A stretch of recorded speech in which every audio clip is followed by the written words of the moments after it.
అబ్బా మన ఊరి పిల్లగాడు కలెక్టర్ అయిందట. కాకా ఇన్నావే అప్పట్లా హైదరాబాద్కు పోయిండ్రు చూడు రామయ్య తాతోళ్ళు. వాళ్ళ మన్మన్కి ఢిల్లీలో పెద్ద కొలువు వచ్చిందట. మా చుట్టుముట్టు 4-5 ఊర్లకెళ్ళి అమెరికా పోయింది ఫస్ట్ గీ పిల్లగాడేనబ్బా. వారెవ్వా మన మండలంలో పుట్టి దేశానికే మంత్రి అయిందంటే గిరేట్ కదా అని గొప్పగా చెప్పుకుంటాం. గట్లనే బ్రిటన్ దేశం ప్రధానమంత్రి గారి గురించి సుతా మాట్లాడుకునేది ఇన్నొద్దులు. అయితే రిషి సునక్ సార్ మనోడు అని మనం మూరిస్తే తెల్లోళ్ళు మాకొద్దు అని దించేసిండ్రు.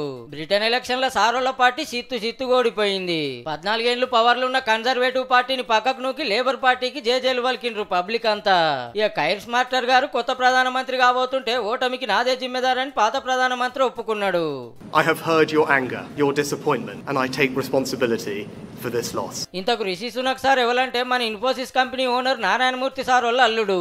అత్తమ్మ సుధామూర్తి మేడం మన రాజ్యసభలో ఎంపీ. ఇలా బిడ్డను లవ్వాడి లగ్గం చేసుకున్నాడు. సారోళ్ళ తాతలది పంజాబ్ అయితే అప్పట్లో బ్రిటన్ కు పోయిండ్రు.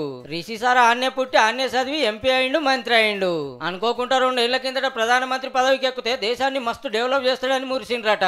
కానీ అన్నిట్లో వెనకబడ్డదని ఎలక్షన్ లో సార్ని వెనక గుంజినట్టూరు. ఎంపీలుగా పోటీ చేసిన చాలా మంది భారతీయులు అందులో కొందరు తెలుగోళ్ళు సుతో ఓడిపోయిండ్రు.